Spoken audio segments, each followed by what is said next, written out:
How are you? Busy. It's SAG Awards week. See, let's talk about that stuff because I was saying to Janetti, as I was going through doing my little scheme of TMZ earlier, it's like 90% of the stories are sexual assault stories.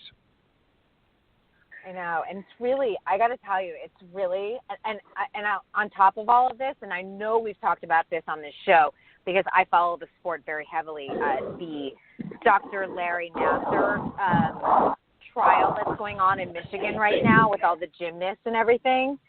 Right. Like, that has been in the news. And then also on top of it, that weird story, and I don't know if it's reaching you guys on the East Coast, parents that had chained up their 13 kids, and some of them are adults. Yes. And some, it's playing very heavily here because they're from Paris, California. And, it's a horrific story. The 29-year-old was weighing 82 pounds. Like, it's just like all this stuff, and they were charged today. So that's the only thing that's on the radio right now. So it's been like, my brain hurts. Like, there are just days I just have to turn off all the news. I don't walk away from the internet very easily, and I can tell you that what we've all been going through makes me walk away from the internet very easily, if that makes any sense. Oh, absolutely. Absolutely. You have to just like turn it off, put it down, walk away, and just like shake it off. It's mind-blowing the things that are going on. It is, and especially like the gymnastics thing. Like, I'm a huge gymnastics fan. I've interviewed a lot of these girls because they come to Golden Globes. They come to a lot of red carpet events. Some of them have been on Dancing with the Stars. It's hard for some of this not to feel personal. Do you know what I mean? Because they're such great athletes. They're great role models. And then you're thinking, this is what they had to go through in order to win a gold medal, and nobody was looking out for them. It's horrific because, listen, if it's happening on the Olympic level, remember, it's also happening on the recreational level when it comes to gymnastics or dance or soccer or baseball. Like, that's what we have to keep on remembering. And I think it should be a wake-up call for all of us. Who is coaching your kids? Who is coaching your kids? And when they have an away game, like, who is with them if you can't go? You just literally triggered a story in my mind from when I was a kid at our local baseball, softball league.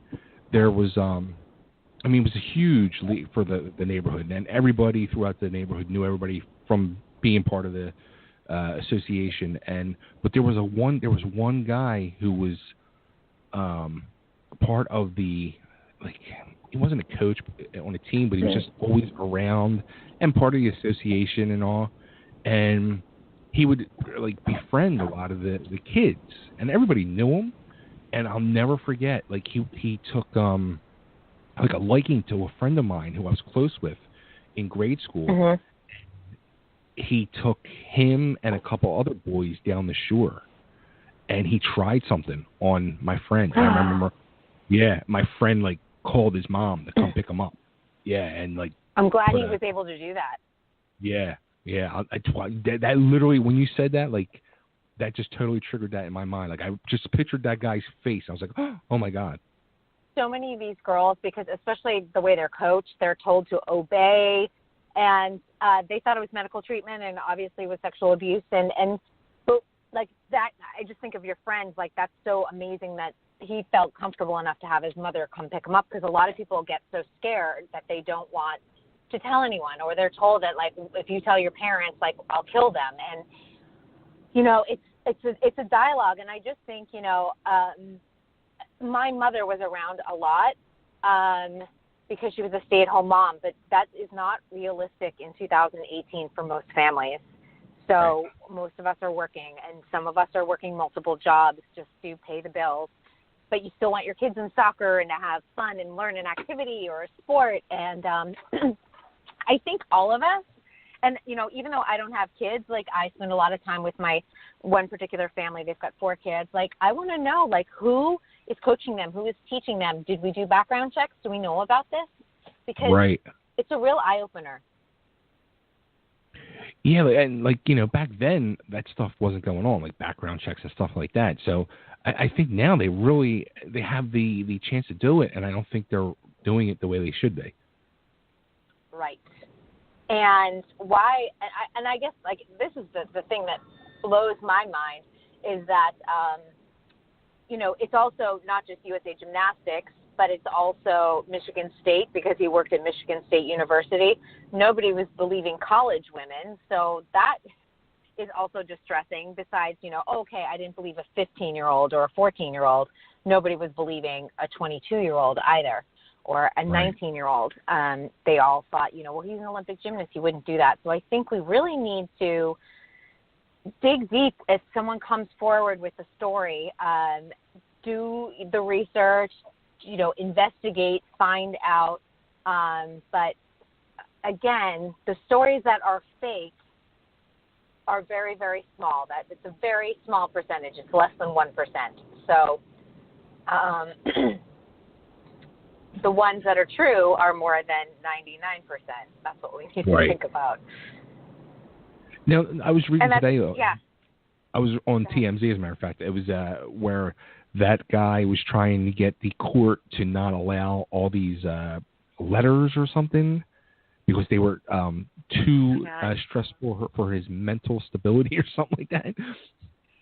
It's there's video out there, and I believe the channel on YouTube is M Live. It's Michigan Live. It's one of their news channels, and they actually have the judge going through kind of line by line because I guess it was like 6 pages, handwritten, single spaced, complaining to the judge that she is opportunities, saying that this is stressful to his mental health and his physical health. And she's like, come on, dude. Like, this is over 150 women that you took advantage of and have altered their life forever in many ways. And you're going to sit here and complain? She's like, no, you are going to listen to this because they need to get their voice back because this will at least start changing the course of their future because they've been all stuck. No one's believed them. Everyone has silenced them. And here's the other thing I want to say, too. And my friend who she texted me today, she goes, I'm so fascinated by this case. And I was like, I said to my friend Maria, I'm like, I sent you this article. The Indy Star has been researching this since September 2016, just after the Olympics ended in Rio. And, yeah. And so people that were interested in the sport have been kind of on this, and we've all been yelling. I've put it on my Twitter feed many times. I've talked with a couple of the journalists just saying, like, excellent work, keep at it, and to let them know that people are reading it. And it took this long till this week for people to actually pay attention. And it blows my mind. And in this time period, every single person still has their job other than the doctor who is in jail. USA Gymnastics forced out their yes. So think about this. Every person at USA Gymnastics other than the CEO, Steve Penny, was allowed to retire. He was given $1 million to go away. Everybody on the USA Gymnastics board still has their job. Any of at Michigan State University, because the president knew at some point, she still has her job. All of the athletic trainers, and they believe there's up to 14 that knew about Nassar, all still have their job. That's unbelievable. Yeah. And I'm just hoping, and I also want to say this, and I mean this in a way, in the most respectful way, but because this is horrible that it happened to anyone. But the fact that Simone Biles came forward and said, I am also a victim of Nassar, it made people wake up because she's the most famous gymnast that everyone knows who she is. You know what I mean? She's like Serena Williams. You're like, she's amazing. We know who she is. But before, when even it was Michaela Maroney and Allie Raceman, who are also gold medalists, nobody really paid attention. And until she said, I don't want to go back to the ranch where I was abused, just today, USA Gymnastics is like, all right, we're not going to make those gymnasts go back to the ranch. We are terminating our contract with the Carolis. We will find a new location. They have made those girls go back. After all of this got started, the ball got rolling way back in 2014, and they've been going to the ranch. And anyone that's had PTSD, post-traumatic stress disorder, you know how awful that is. Right. Wow. I mean, I'm like beside myself. I've been so angry. I've been like tweeting out all these things, and it's like, and I've gotten a lot of private messages from people who are in the gymnastics community, names that you would all know, just saying thank you because they feel like nobody cares. They feel like America doesn't care about them at all. They just care about Hollywood. Yeah. Excuse me. It's such, yeah. And isn't there like, didn't they say there was hundreds of victims? It is 150 in total. 125 decided to file charges in this particular case in Michigan. And the judge allowed originally, she said anyone who wants to make a statement at his sentencing is more than welcome to. And 88 came forward. After the first group of women and girls spoke on Tuesday, another about 25 came forward and said, I also want to speak. I've been empowered by watching the first day of testimony. And so now I think about 105 are going to testify in total. And I will tell you that I know of other victims who have not come forward, not filed a civil suit, not filed a criminal press charges or anything else like that because they want the whole thing to go away. They just think it's going to be okay, and it's not, because their families are just hoping the whole thing is just, you know what I mean? Like they're kind of ignoring what's happening. And so I read one report. They think that his victims are probably in the thousands because, because we're looking at about 3 decades. And he had access to Olympic level, recreational level gymnasts, college level gymnasts, and he was so interested and committed to abuse that he would tell parents, like, drop them off at 10 p.m. I will fix them. So he was abusing them late at night whenever he could. He was sometimes not charging the parents, like, you can't afford it, don't worry, I'll take care of it. So the parents were like, oh my gosh, he's so nice. He just made himself available all the time to abuse these girls. Holy cow. I mean, it makes me sick. It makes me so sick. I know more details. I mean, it gives me nightmares just because I've followed the story for so long and you kind of hear. And, you know, and he had favorites on the Olympic team. And when I mean favorites, the ones that got the abuse the worst. Wouldn't leave them alone. I mean, it basically sounds like anybody he came in contact with became a victim just about. Pretty much so, because, you know, there wasn't a type at all, other than that they were female. And they weren't just, I feel like the youngest was 6 when the abuse started. The oldest was in their 20s, maybe even up to like mid-20s. Oh, all in the name of medical treatment. So, you know, and practicing bad medicine, not using gloves, not using, I don't mean to be graphic, but when a woman goes in for a gynecological exam, there is lubrication that is used. That was not used. If you, you would, and if a man is doing something invasive like that, you would try and have another person, like another female present, just to make them comfortable and feel okay. Right. That wasn't happening. These girls were all alone. And they were told, this is such a privilege to have Dr. Nassar work on you. So they were brainwashed into thinking, okay, great, he's giving me the best medicine possible. This feels uncomfortable, but no, it's medical treatment. And a lot of them didn't realize they had been abused until one woman came forward, Rachel Den Hollander, and I'll give her a shout out because she deserves. She's the one that got the ball rolling. And then a lot of them listened to the story and they were like, oh my gosh, I was sexually assaulted. Right. I know. That's so this is what it's been like. I know, it's awful. I mean, I don't mean to sound like I'm flippant about it, but it's mind-blowing, and it's mind-blowing to me that all these people still have their jobs. I don't know which part's scary. I don't know what it takes. I know. It's sickening. It really is. Like, how bad do you have to be at your job to get fired? Like, how bad? Right. Because this is pretty bad. If you didn't listen to like 3 or 4 women and like, oh, no, the doctor knows what he's doing. You're not taking their stories seriously and you just brush it aside. okay. Holy cow. Right. And they do believe, and, I think, all of us followed the Sandusky case, of course. They were like, this makes Sandusky look like nothing in comparison. Oh, yeah. He was like a small fish compared to this. Yeah. They believe it's like the worst crime in sports that's ever been committed. I don't even want to say scandal because it's a crime. Yeah. Yeah. Well, how about Sandusky's son got arrested or sent to prison recently, too, for the same thing?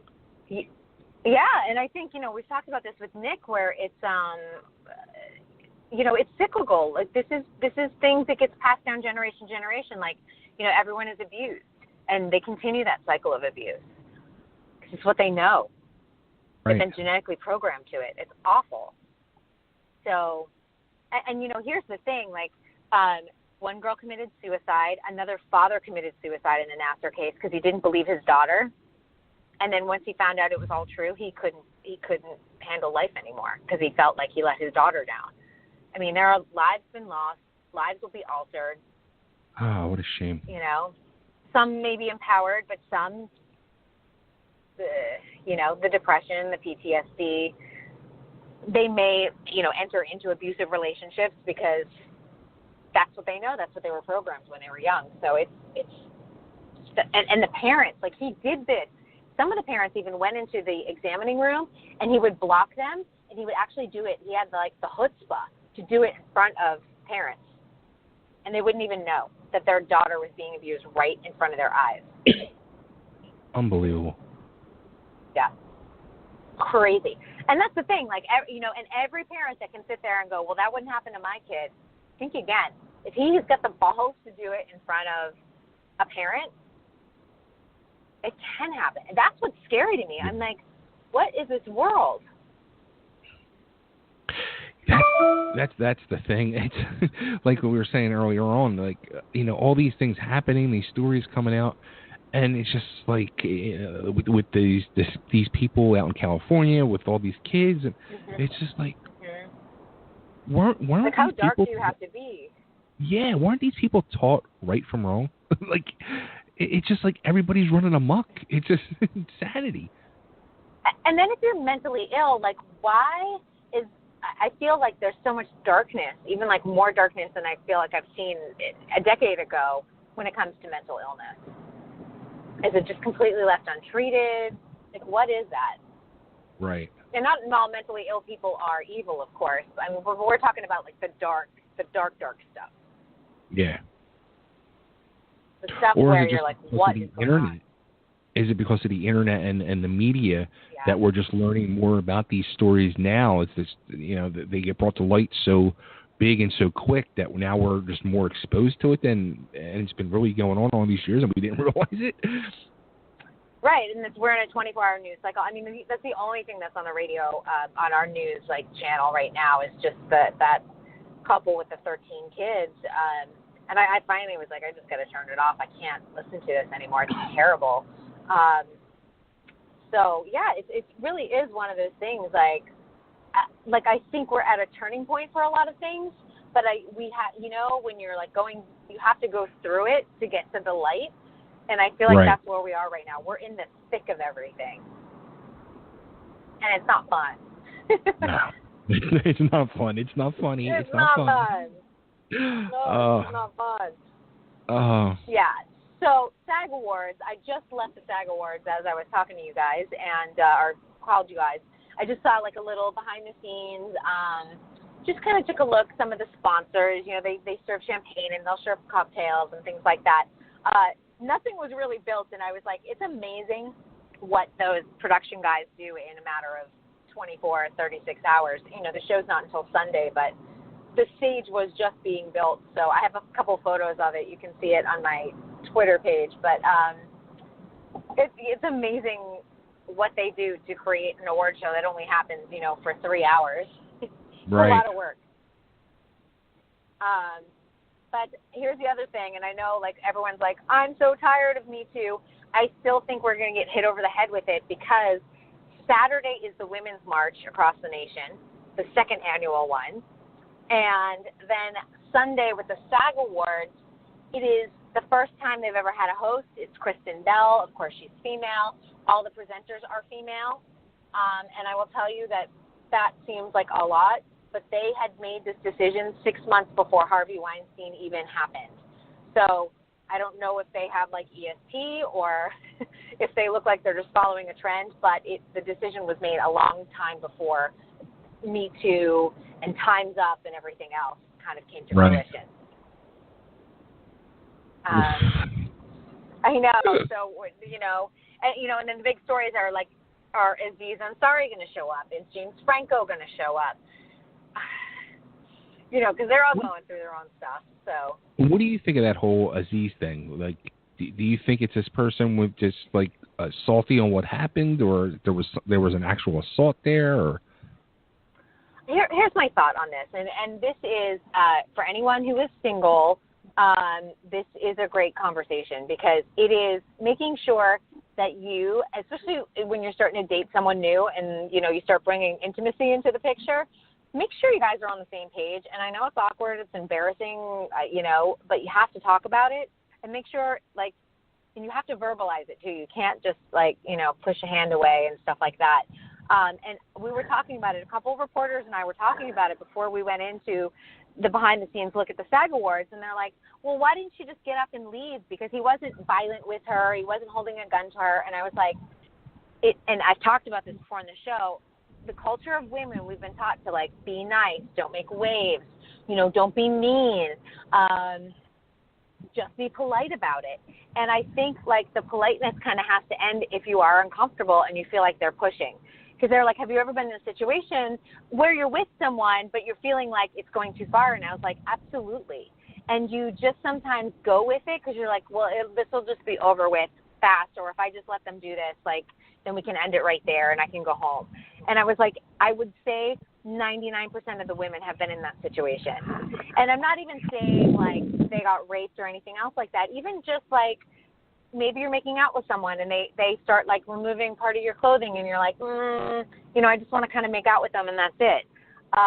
Every woman has been in that situation and you can feel violated without being raped.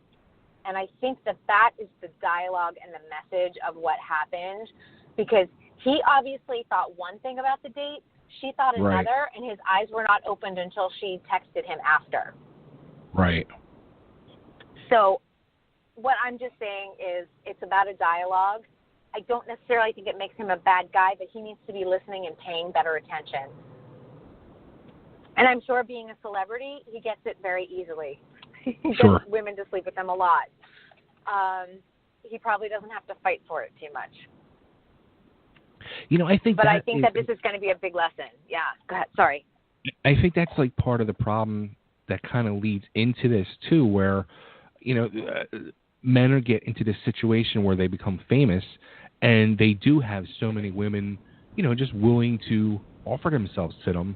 And then it kind of just it kind of builds steam, like a locomotive, where I think guys just don't get to a point where they just think it's like that for everybody. You know what I mean? And some women do have that no. They want to say no. They don't want that whole full Monty of the experience with a celebrity. And these guys just, they run rampant with it and just take advantage of being the quote-unquote celebrity. 100%. And, I'm sure, and I don't think that Aziz is a bad guy. I really don't. We haven't seen other women step forward with that, because usually when we see other situations, James Franco, there's a bunch of women. You know what I mean? Harvey Weinstein, we've got probably 100 women. So, but I think it's a lesson. It's something that hopefully he will take with him and be careful about. And hopefully other male and female celebrities are also paying attention, because, the stakes are a little bit higher when you're famous. And you have to make sure people are in it because of who you are authentically, not who you are on TV or on film or anything else like that. So they've got a lot of weird things to kind of sort through. But I think, I've been in situations with non-famous guys where I'm like, okay, I'm a little uncomfortable. How do I extract myself from this situation without being rude? Right. And I think for women, excuse me, we need to empower ourselves more and be okay to say no. Because I think a lot of times we're not in situations where we're being held against our will. That's a different situation. Yeah, it's interesting times, but it's scary that you have to say it like this, but it's also truly learning times for people where people need to stop and like take a second and really observe what is going on and really learn from other people's mistakes, maybe not even their own, but other people's, and like get a lesson and like stop this from spreading like a disease that's going on. Can you hear me? Sorry.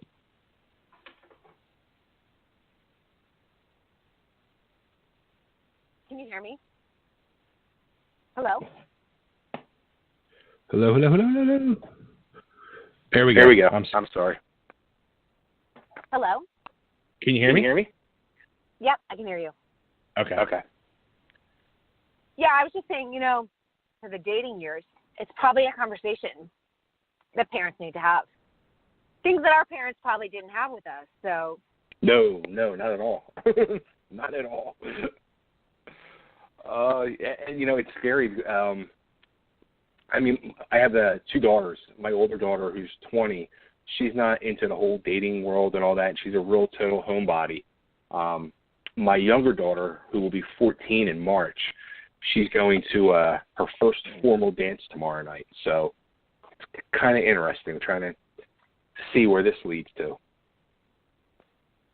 Yeah, and it's I think like women, young women, girls, we need to learn to take ownership of our bodies more, just in terms of like SARS. If you feel uncomfortable, it's okay to yell, say something. It's okay to be a little bit rude. It's your body.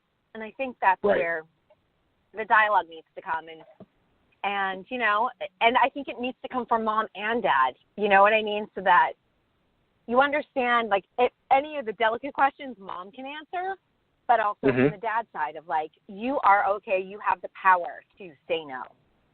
You have, you know what I mean? Like, protect yourself if you need to. It's okay. Absolutely. No one's going to be mad at you. No one's going to think you're rude. Be your own superhero. That's a good one. I like that. Steal it. So we have the SAG Awards coming up. It's finally, yes, we're going to be, the whole Me Too, it's all going to be all over it and everything, but I hopefully we can get some, like, positive news coming out of these awards. Oh, I hope so. I really do. It was a funny note. We had a walkthrough for media today, and there was a note from publicity, and this is the first time I've ever gotten this note, and it wasn't directed at me. It was directed at the collective group of media. So everyone from, E! Entertainment Tonight, everyone was there. They said, it has been requested by the talent and the talent handlers, like their publicists, that you ask significant questions. Step it up.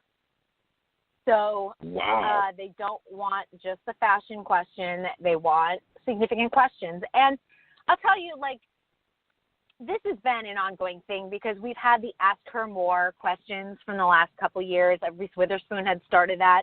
Just don't ask women just what she's wearing, because you don't ask the guys that really, them about their role and, how they approach the part and things like that, because that's what the men get asked a lot more. And I get it. It's okay to ask about fashion. It really is, because there's a lot of people that work very hard to make you look good, and they deserve a moment too. But at the same time, there's plenty of ways to ask significant questions. And I think sometimes you lose that on some of the bigger entertainment shows. They get so caught up in the fashion cam and everything else. And I'm like, you know what? I don't necessarily think we need the fashion cam. Those photos on the red carpet are uploaded in moments. Let me ask you a question though, because I feel like the guys don't get a fair shake here. Like, you're 100% right. They almost never ask the guys, oh, who are you wearing? But I will say, and I don't know how Hollywood is, but if it's anything like my senior prom, every girl there spent $500 on a dress, and every guy there rented their tuxedo. You know what I mean? Like Totally. Now the men are given their tuxedos. They are. So so they're wearing very rarely are they wearing their own tux. It's almost never that they've rented. Usually Armani or Hugo Boss has given them a tux that is custom fit. So they're getting some nice stuff. The jewelers are often giving them watches to borrow for the night, too. So they often have very expensive timepiece on them. And then the other thing is, how many men are co-hosts on, Fashion Police? How are they? How many men are co-hosts on Fashion Police? One, I think. Fashion Police is no longer in existence, but it was one. It was Brad Goreski, who is a gay stylist. I hated that show because it was really nothing but just people putting other people down. Yeah, the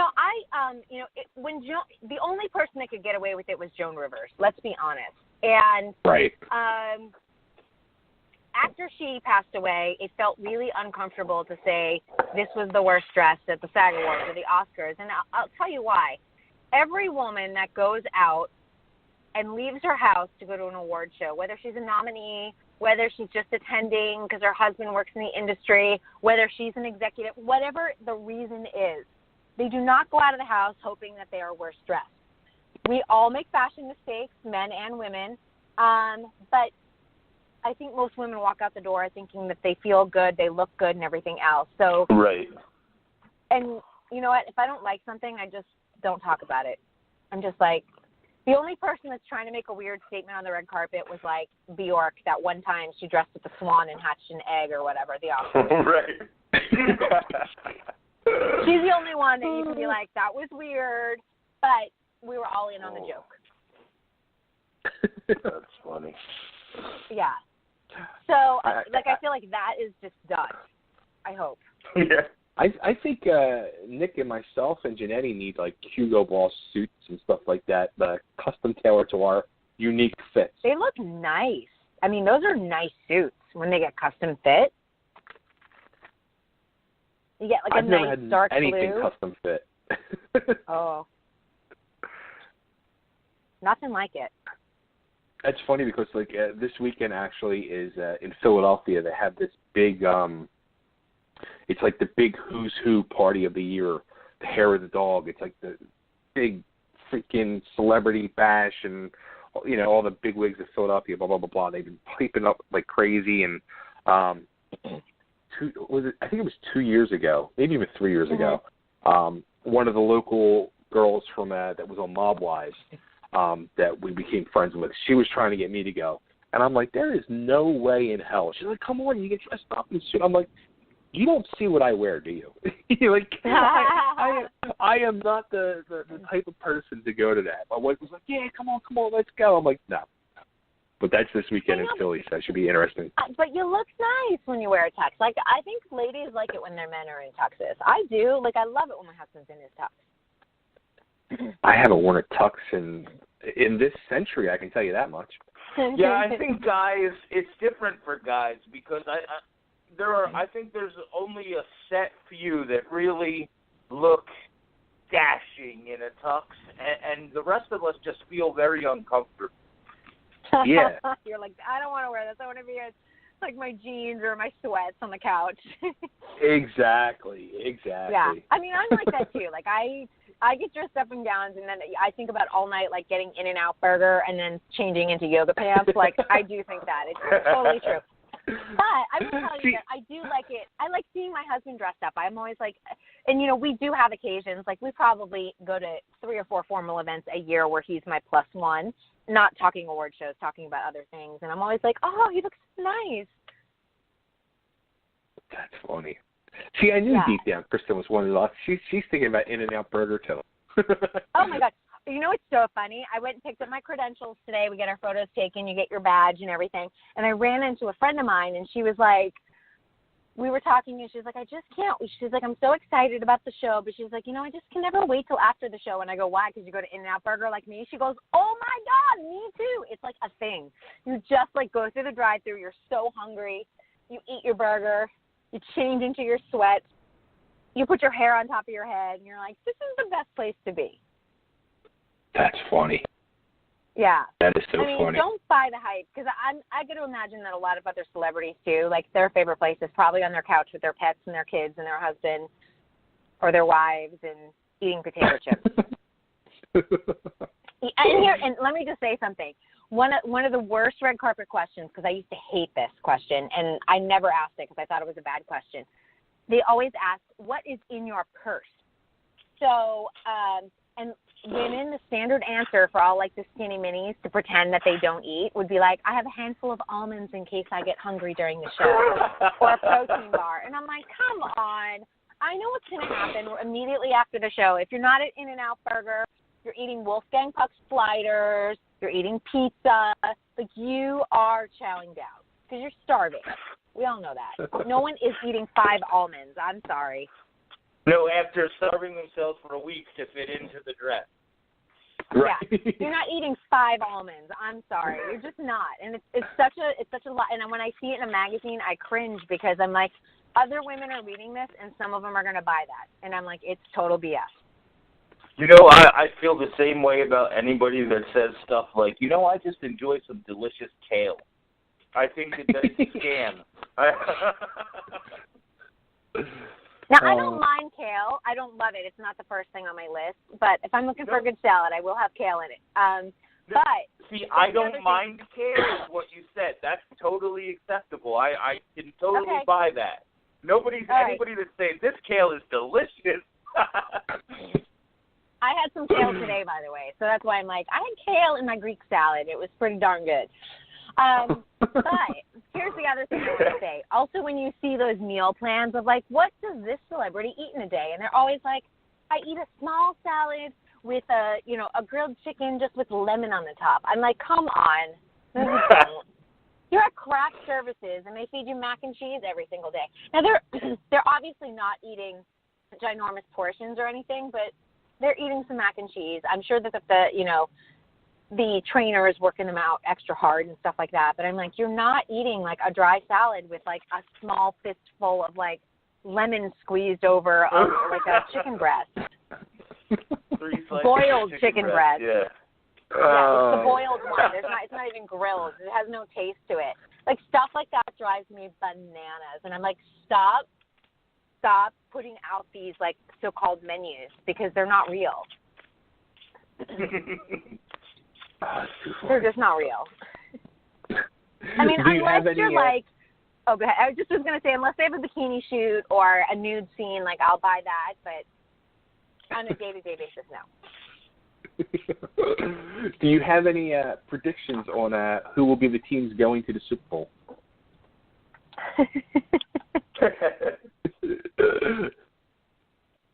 I don't even know who's still playing, so I'm just going to throw out New England, and then everyone will yell and be like, ah. Is New England still in it? Yes, they are. Yeah, I think they're going to go. And then, and you know what? People will rig it so that they go too, because then everyone will grumble and complain, and everybody will watch. Because everyone wants to watch Tom Brady get beat. Well, my Eagles are they're a contender, so we find out this weekend if it's going to be the Eagles going back. Yes, and it's kind of Eagles versus New England. It could be a rematch from 2004. Yes. Ooh, that's good though. That'll be a good game. Yeah. But it's kind of interesting because, it's kind of scary. The Philadelphia police force sent out memos to businesses in a certain area of Philadelphia to make sure if they have gates, to make sure their gates are closed and locked because they are expecting riots to happen. Brady sends people rioting. That's what happens. Tom Brady can make people insane. They either love him or they hate him. Yeah, it's gonna be interesting. So. Oh boy, is that on Sunday? Sunday, yep. Ooh. We find out game. Sunday. Yep. And then it's a bye week, and then it's the Super Bowl, right? Correct. Or is it 2 more weeks? Yeah. Okay. No, that's bye week and then the Super Bowl. Yeah. Now here, let's talk about the Super Bowl. Are you guys watching the halftime show with Justin Timberlake? Because there's a lot of people boycotting. I haven't watched the Super Bowl or any of the halftime shows, I think, in 6 years. Okay. No. So that's a no. I'll be that's waiting for no. the commercials to come up on YouTube, though. Which will happen 6 days before the Super Bowl anyway. Right. Exactly. It takes the whole fun out of it. Yeah. It really does. Yeah. But I watch it every year, and I watch the halftime show every year, and yeah. So I'm not going to say I'm like looking forward to it, but yeah, I mean I'll see if it, I'll give an honest review of it. Absolutely. I'll have to watch it just for, my job's sake, but a lot of people are boycotting because they're still upset over the whole Janet Jackson wardrobe malfunction thing, and they feel like he hasn't properly apologized to her. But will she show up? Do you think he's going to, bring her out? That's another kind of interesting thing. I most definitely think she will be there. Yeah, I think so, too. Because supposedly, I think I saw on the news this morning, they said he did finally talk and apologize to her recently. So he said he made peace with her. He said he Yeah. made peace with her, and I was like, he probably extended an olive branch and then was like, perform. And she's looking better than ever. And, she had a baby about a year ago, so maybe she's just like, I will show him and I will do better than him. Because that's kind of like a girl thing. I'd be like, yeah, I'll go out and do that. Yeah. And then be like, I have to have at least one of my own songs, and you can't sing in it, and I'm going to kill it. And then I'd, bring in, all of my best dancers, and I'd be working out with my trainer, and I'd have an extra vocal coach and just nail it. That's what I would do. Yeah, totally. I think that would be, that would be the showstopper, and that would, put her name back on the map as well. Yeah. Yeah, because I'd actually I'd rather see Janet than Justin. So I think if she doesn't show up, I think people will be disappointed if she doesn't. Yeah, I think so too. So it'll be interesting to see how that plays out. But and I'm sure the rumors will start heating up in the next couple of weeks too. Oh, absolutely. Yeah. Let the games begin. And then we've got the Olympics. We got Winter Olympics too. There's so much coming up. It's going to be a busy 6 weeks. I am actually boycotting the Olympics this year because of all the nonsense with the cover-ups and the Michaela Maroney stuff, and I actually do watch the Winter Olympics every time that they're on, so that's kind of a big deal for me. Well, I got to ask a question. Yeah. Because I keep seeing on the commercials for the Winter Olympics, snowboarder, Shaun White. Now, he was somebody, the last I heard, was being charged with sexual assault and all that, maybe a year or two ago. And I haven't heard nothing. Oh, really? Since. And now I keep seeing his face all over the commercials for it. Now, I don't know. Can anyone look that up? Because I'm doing it right now. Yeah, if anyone could look that up, I'd love to I'm driving, so I'm not going to look it up. I'm going to add 2 hands on the wheel. But sounds vaguely familiar, but I'm like, was it Shaun White or was it someone else? It was 2016, and he was being sued for graphic sexual harassment allegations, whatever that specifically means. I believe it was a female drummer from his band. Yes. Now, isn't that interesting? Because it was before the whole Me Too time's up. Yeah. Will this become an issue with him in when he's in Korea? Because here's the other thing too. He did horrible in Sochi. He's making his big comeback. He said he's been working out, eating well. I just saw a segment. He just made the team last weekend. So does NBC have the balls to bring it up? Because they have been avoiding the whole Karoli Nassar mess like it's the plague. So are they finally going to step up and just dive right into it? I'd rather people just confront it head on.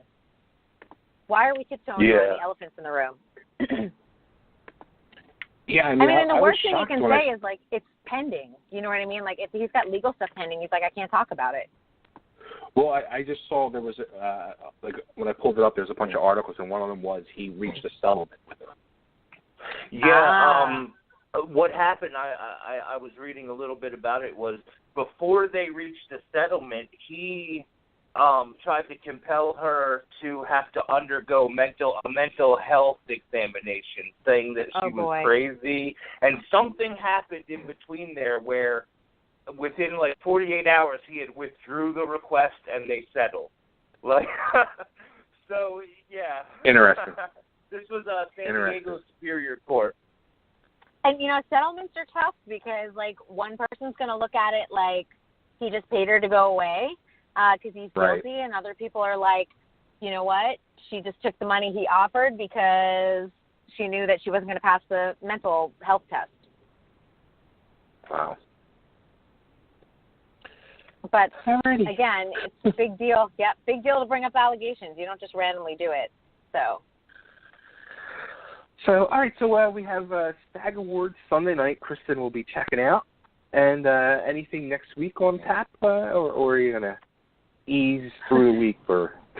I know. I was like, next week, I think next week is going to be a fairly light week in terms of, like, it's not insane with events. I do have Art Directors Guild Awards, and I've got something else, maybe the Editors Awards. I think it must be the ACE Awards. So a lot of the smaller guild awards will be happening.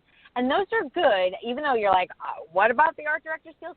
Only because you get a lot of the nominees because they'll show up to represent their movies, and you get great access that you won't get at the Oscars. So that's why I like doing the smaller guild awards. We get a lot of the nominees who turn into winners and things like that. So I'll let you know if I come across anyone good.